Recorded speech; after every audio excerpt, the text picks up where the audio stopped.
सरफराज अहमद। भाई पापड़ पूपड़ बच्चों से होर मैं की करते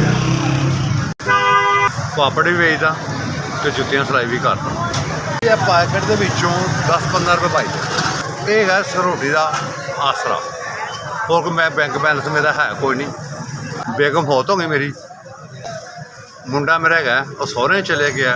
मैं उन्हें जाना पसंद नहीं समझता। ठीक रहना इतने पापड़ बेचना, इतने अपना गुजारा कर लेना। रोटी महलेदार बनवा आती है। गरीब आदमी हाँ, शुरू तो गरीब हाँ, किराया देने में सख्त नहीं की। मजदूरी मैं करके खाना, मैं किसी का भादरू नहीं गा। ठीक है ना, अपना सिगरेट पानी चाह का खर्चा मेरे चुर पे रोटी महलेदार दे देने मैनू तो मैं अपना गुजारा करना। अल्लाह का आसरा मैनू है, वो तो मैं आसरे से बैठा हाँ। समझी गल, बस जिसले टाइम मेरा पूरा होना मैं चुर, मैं अपना टाइम पूरा कर बैठा है।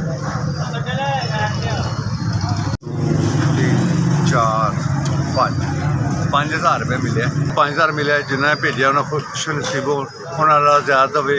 मेरे बेसहारा का जिन्हें आसरा किया उन्हें बच्चे सलामत रखे। जिन्हें मेरी गरीब का मदद की, अमदाद की है, ख्याल किया है, रब उन्हें खुश रखे, आबाद रखे, लंबी जिंदगी।